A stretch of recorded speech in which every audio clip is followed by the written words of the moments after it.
Bonjour, bonjour tout le monde et je suis ravie, très heureuse de vous accueillir dans ce premier audio podcast. Je verrai la forme que je lui donnerai. Peut-être que des fois ce sera en vidéo, peut-être des fois seulement en audio, peut-être des fois avec des schémas.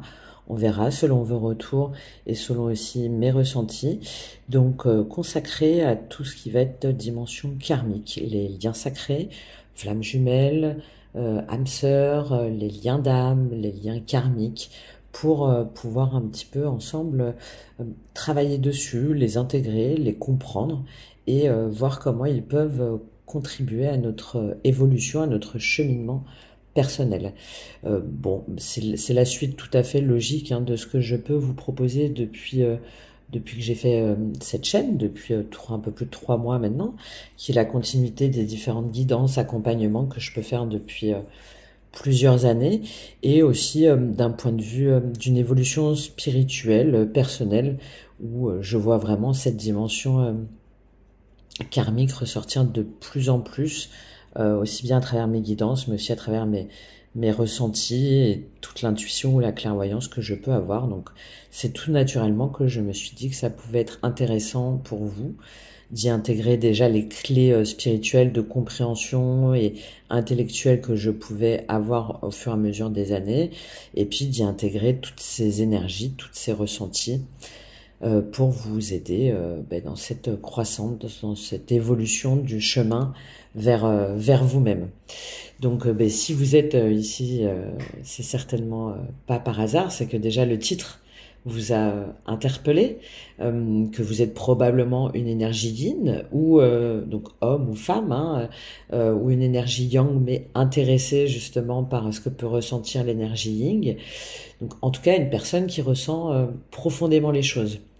Moi-même depuis des années, il y a différentes dimensions de ma vie, aussi bien personnelle, professionnelle, spirituelle, qui m'ont amené vers ce fil conducteur pour moi inébranlable, c'est-à-dire l'exploration des énergies, des relations profondes et des liens sacrés.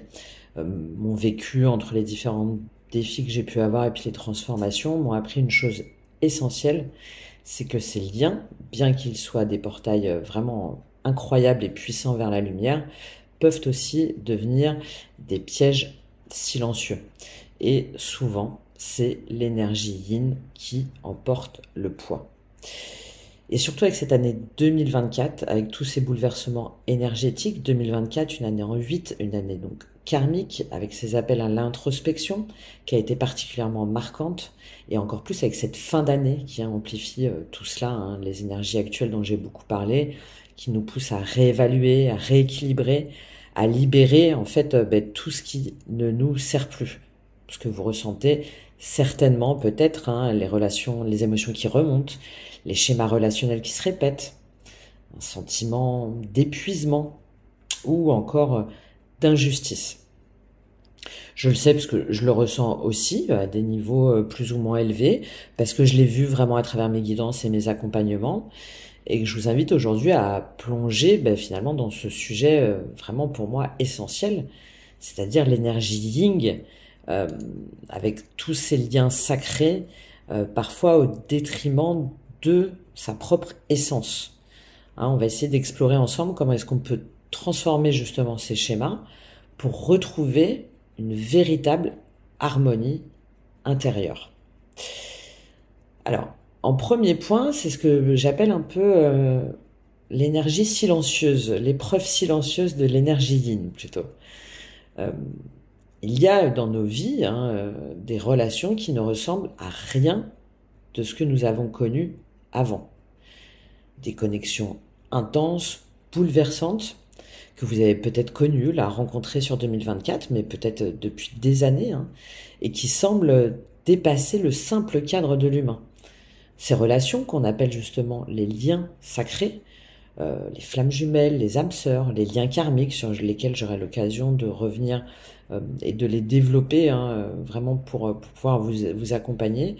Donc tout ça, ça nous révèle, mais ça nous expose aussi à nos failles les plus profondes. Surtout en tant qu'énergie yin, parce que c'est une danse très complexe, et bien souvent, c'est l'énergie yin qui porte le poids du sacrifice. Cette énergie pourtant si essentielle à notre équilibre, hein, donc cette énergie yin qui se donne sans compter jusqu'à s'épuiser, se réprimer, voire disparaître. Alors, pourquoi est-ce que tout cela, ça arrive? Qu'est-ce que cela finalement dit de nous, de nos attentes, de nos blessures?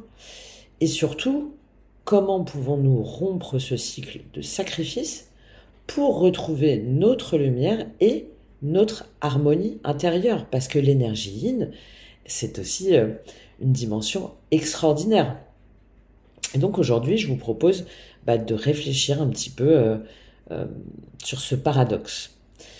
Comprendre ce qu'est réellement l'énergie yin, pourquoi elle est si vulnérable justement dans les liens sacrés et comment la protéger et la transformer.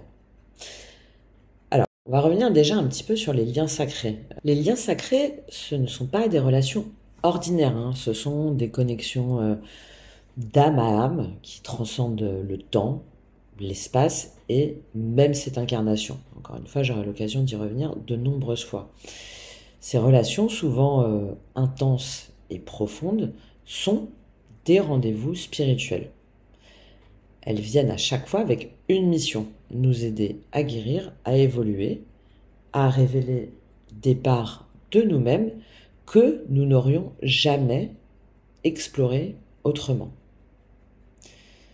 D'où leur intensité unique. Si vous avez déjà vécu un lien sacré, vous savez combien il peut être à la fois magique et terriblement exigeant et déstabilisant, même s'il est souvent moins déstabilisant pour l'énergie yin.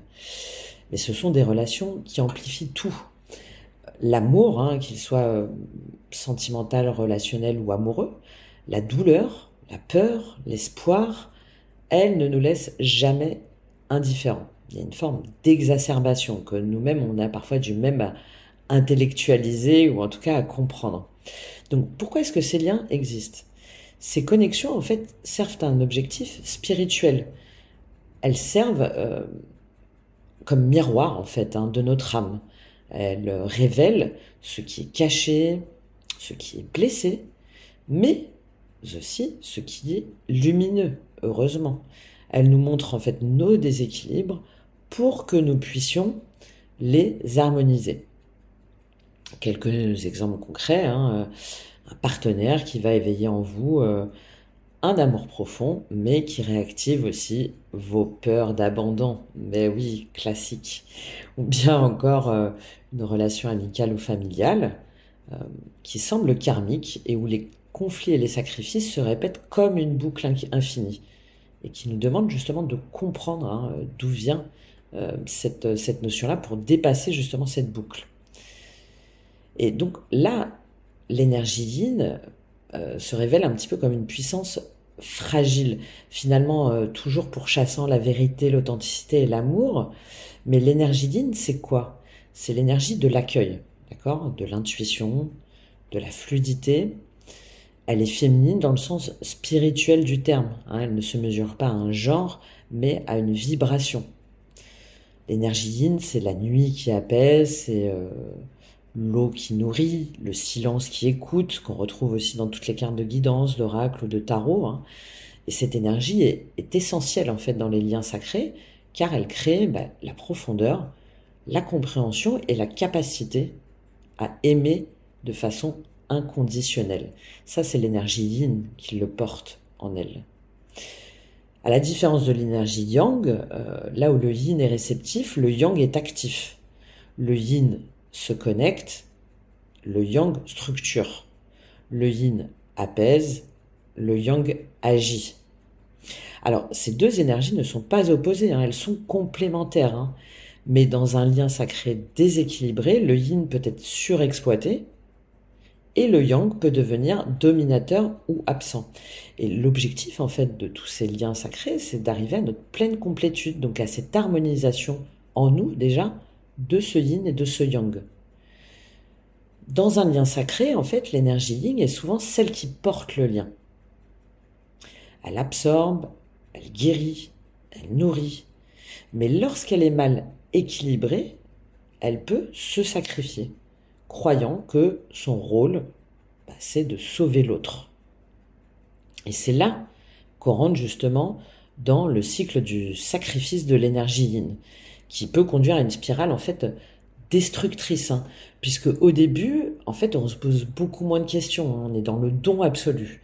L'énergie yin va se donner entièrement, sans limite dans le lien. Elle croit que son rôle est de guérir, de combler, de soutenir, et cela en fait lui semble noble, mais ce don absolu crée un déséquilibre, de fait, puisque l'autre reçoit, mais ne rend pas toujours. Et l'énergie yin, à un moment donné, elle commence à s'épuiser. Alors même que l'énergie yang ne l'avait pas demandé, hein, je tiens à le préciser. Hein. Donc ensuite, qu'est-ce qui se passe? On a la phase d'épuisement. À force de donner sans retour, l'énergie yin s'affaiblit. La personne va ressentir, vous allez ressentir de la fatigue, une frustration croissante en plus. Mais vous n'allez pas vous arrêter. Pourquoi? Parce que vous allez croire que si vous vous arrêtez, vous trahissez le lien ou vous allez perdre votre identité. Et après, on rentre dans une espèce de phase de répression. Je vais faire un petit schéma, je pense d'ailleurs là-dessus après. Ça peut être intéressant. C'est le moi idéalisé qui va prendre le contrôle. Hein.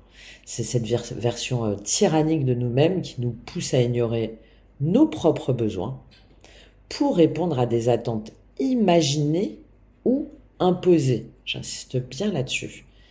Et de fait, l'énergie yin réprime ses besoins, elle se tait et elle disparaît en fait. Elle disparaît comme une forme de résignation, hein, c'est la 4e étape, où la souffrance en fait va devenir une normalité. La personne va s'enfermer dans un rôle de martyr, acceptant le déséquilibre comme une fatalité, et elle se coupe alors de son essence. Et j'insiste dessus parce que je l'ai vu tellement souvent, mais sur des années, et encore et encore et encore. Et c'est toujours, je trouve, très triste. Alors heureusement, on a après la phase de réveil, hein, un moment où le cycle se brise. Une crise, une séparation, tout simplement un épuisement total qui va déclencher une prise de conscience. Des fois, ça peut être un accident, une maladie. Il faut souvent frôler quand même des choses importantes pour enfin se reconstruire et retrouver son équilibre. Hein, on frôle toujours avec les limites hein, quand même. Et c'est là que c'est un petit peu dommage. Parce que quelles sont les conséquences en attendant dans la matière? Sur le plan émotionnel, il y a un sentiment de vide, de frustration, une forme de colère enfouie, hein, une incapacité à avancer spirituellement, du coup, et une stagnation karmique, où on répète encore et encore les mêmes schémas, et on va nous remettre le même type de relation, les mêmes situations, encore et encore, qui va engendrer ce cycle infernal d'impression de ne pas être aimé, de ne pas avoir le droit d'être aimé. Sur le plan professionnel, c'est pareil. On va refuser de s'affirmer, on va accepter des tâches excessives, on va s'épuiser au travail. Il va y avoir un manque de reconnaissance avec des difficultés à poser des limites, avec des collègues ou des supérieurs. Et même quand on est dans des relations karmiques ou des liens sacrés au niveau sentimental, on va tellement être obsédé sur cette dimension-là qu'on va pas s'épanouir professionnellement, on va négliger les tâches professionnelles. Sur le plan financier, ça va être pareil. On va dépenser pour les autres sans penser à soi, sous-évaluer son propre travail et rester dans une situation financière instable. Vous voyez un petit peu, on est vraiment dans un cycle infernal où finalement après on se retrouve en insécurité. Et après, donc, comment rompre ce cycle? Puisqu'on a une notion de dépendance qui apparaît encore plus. Donc la première chose, c'est déjà d'en prendre conscience, de vous poser ces questions. Dans quelle relation est-ce que vous avez trop donné? Où est-ce que vous avez ignoré vos besoins? Et quel schéma se répète encore et encore dans votre vie, même au sein d'une même relation, peut-être pour certains ou certaines d'entre vous? Alors, qu'est-ce que vous pouvez faire déjà de visualiser votre énergie yin comme une forme de rivière, une rivière qui vous nourrit, mais avec des berges solides en fait pour la contenir, qui dans tous les cas ne s'effondrera pas. Il y a aussi des pratiques comme le qigong, la danse intuitive ou le yoga hein, pour vous reconnecter à votre corps et à votre esprit, et surtout tout un travail hein, émotionnel, je vais même dire transformationnel, hein, où on va se dire qu'on mérite d'être aimé sans se sacrifier. et que le fait de s'affirmer, de dire non, c'est avant tout un acte d'amour pour soi-même. Je vais revenir comme ça là-dessus. Je vais aussi vous proposer après des accompagnements ou des, des parcours de transformation, je pense plus collective, parce que je pense que à la puissance du collectif, euh, aussi bien sur justement l'énergie yin et l'énergie yang de partage en fait. Et je pense que c'est là en fait qu'est la clé de sa propre libération.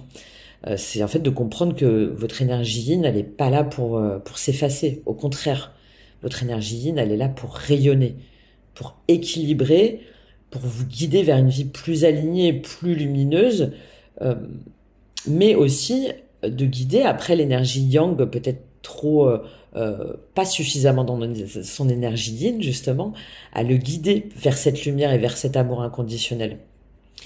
Mais déjà, vous, demandez-vous aujourd'hui qu'est-ce que vous pouvez libérer pour retrouver votre harmonie.